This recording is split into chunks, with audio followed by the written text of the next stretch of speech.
Hello friends, and welcome to jwreasoning.com. Recently, jw.org posted a video to help Bible students attend meetings. Well, we recognize that right now in January of 2022, most Kingdom Halls aren't having meetings, but that's not what I wanted to focus on this video. I'm going to play the video, and then I'm just going to point out a couple of subtle things and just show you how the witnesses do these videos and some of the things that as Jehovah's Witnesses, when you're sitting there in the Kingdom Hall, that you just kind of overlook, you don't pay close attention to. So let's watch the video. Witnesses were in that. Yeah, my sister died in that attack. It was really sad. That's time and unexpected events? Well, it's one of those cases. What about when someone survives because they're at the meeting? That's, I don't get it. Straight answer. Does Jehovah protect witnesses or not? Funny. My meeting part tonight covers that point. Why don't you come? You're really pushing those meetings, aren't you? What time?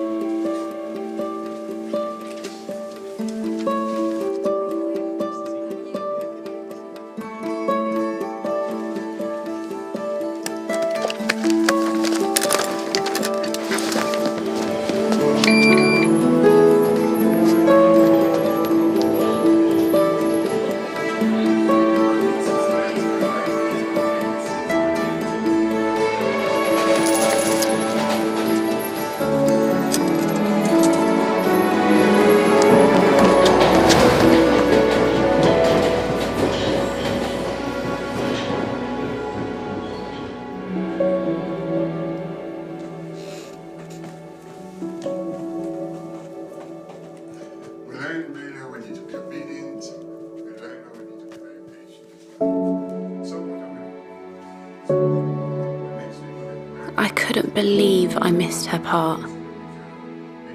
But it wasn't a total loss.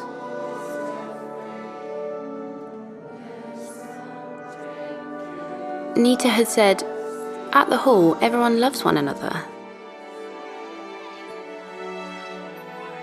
But until I'd felt it, I had no idea. I told her I'd be back. So as the video started, it comes in on their conversation, and the witness sister says, "My sister died in that attack."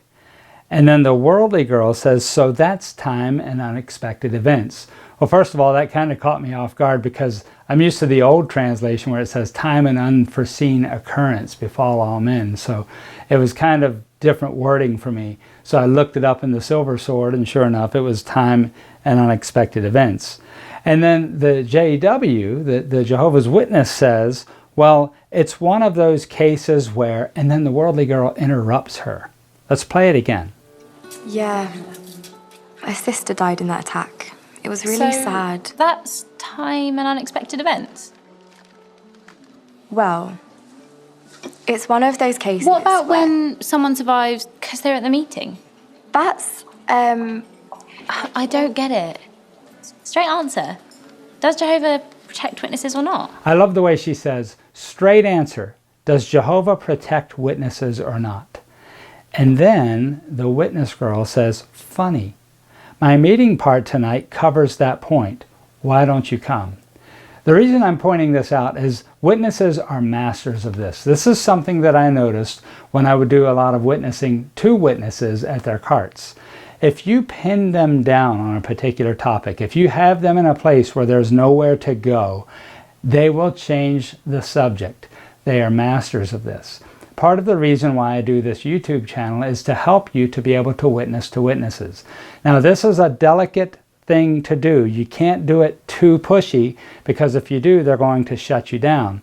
But the reason I'm pointing this out is because what we need to do when we witness to a witness, we have to show them love, we have to be kind, we have to be gentle, but we have to hold them to the topic.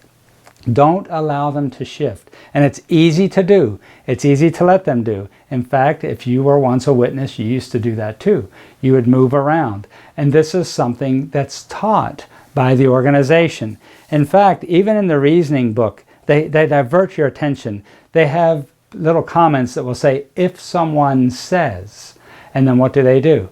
They say, well, if someone says, pray with me first, then give me your message, you might reply, I'm glad to know that you are a person who appreciates the importance of prayer. So what did you do? You just diverted their attention. You just completely removed them from the situation of praying with them, and now you're telling them, well, I'm not going to do that, without telling them you're not going to do that. Well, then I want you to notice, I'm going to point out a couple of things in this video, these time and unexpected events. Take a look. You're really pushing those meetings, aren't you? What time?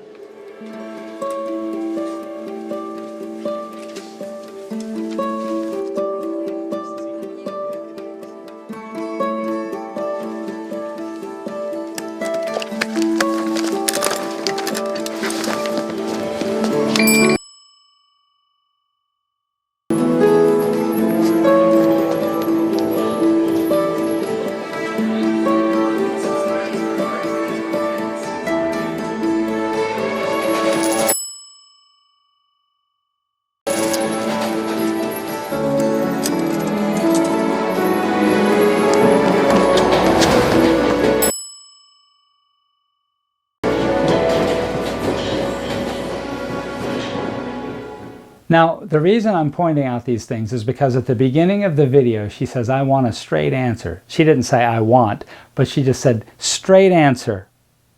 Does Jehovah protect witnesses or not?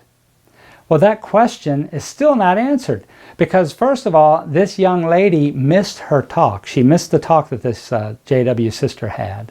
She missed the talk, and she still didn't get an answer. So what happened? She misses the part where the answer is supposedly given, and then she was distracted by the love bombing afterward. She even says, I couldn't believe I missed her part. But it wasn't a total loss. Nita had said, at the hall, everyone loves one another. But until I'd felt it, I had no idea. it wasn't a total loss. She missed the part, but it wasn't a total loss. Why? At the hall, everyone loves one another. That was the quote. And then she says, until I felt it, I had no idea. So you see, it's all about emotion. It's not about what they learn. It's truly not about true love in the organization. Because if it is truly about love, then we could read a chapter like 1 Corinthians 13 and we could accept it. Let's take a look at 1 Corinthians 13. I mentioned this in a previous video that I did about when you place a Bible with somebody or you're just trying to get them to read the Bible rather than point them to publications. Let's look, and I'm going to read this from the New King James Bible. 1 Corinthians chapter 13. Though I speak with the tongues of men and of angels, but have not love, I have become sounding brass or a clanging cymbal. And though I have the gift of prophecy and understand all mysteries and all knowledge, and though I have all faith so that I could remove mountains, but have not love, I am nothing. And though I bestow all my goods to feed the poor, and though I give my body to be burned, but have not love, it profits me nothing. Love suffers long and is kind. Love does not envy. Love does not parade itself, is not puffed up, does not behave rudely, does not seek its own, is not provoked, thinks no evil, does not rejoice in iniquity, but rejoices in the truth, bears all things, believes all things, hopes all things, endures all things. Love never fails. But whether there are prophecies, they will fail. Whether there are tongues, they will cease. Whether there is knowledge, it will vanish away. For we know in part and we prophesy in part. But when that which is perfect has come, then that which is in part will be done away. When I was a child, I spoke as a child. I understood as a child. I thought as a child. But when I became a man, I put away childish things. For now we see in a mirror, dimly, but then face to face. Now I know in part, but then I shall know just as I also am known. And now abide faith, hope, love, these three, but the greatest of these is love. Now with the witness, the greatest of these is faith. Not faith in Jesus Christ, but faith in the organization. The love is conditional love. We've talked about this a number of times. In fact, notice Paul's words at the beginning. He talks about this clanging cymbal, that if I don't have love, that none of these things matter. Nothing matters if I don't have love. And the problem with the love at the Kingdom Hall, the problem with the love of your family and friends that are Jehovah's Witnesses, is it is that clanging cymbal. It's not true love. But notice what it says here again, beginning in verse 4. Love suffers long and is kind. Love does not envy, does not parade itself, is not puffed up, does not behave rudely, does not seek its own, is not provoked, thinks no evil, does not rejoice in iniquity, but, here's the key, rejoices in the truth.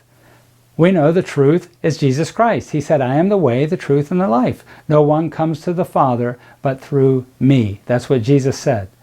So if He is the truth, then we're going to act as Jesus would act. We're going to be as Jesus would be. He didn't cut people off. He didn't treat them rudely. Look at verse 7. Speaking of love, bears all things, believes all things, hopes all things, endures all things. Love never fails. So if love never fails, how can this organization say that they have so much love among them? And the reason I'm bringing this out is because she said, until I felt it, I had no idea. But you see, it was a conditional love. This is what the organization promotes. The reason I pointed out this video was not necessarily to talk about the love, but to show you how they divert attention. They take you and they remove you from what you wanted to talk about initially. This is what we were masters of as Jehovah's Witnesses. You were in control of the conversation, and if it went in a direction you didn't want it to go, you would change the topic. Remember, when you're witnessing to Jehovah's Witnesses, to show this love that we're talking about, but also keep them on track.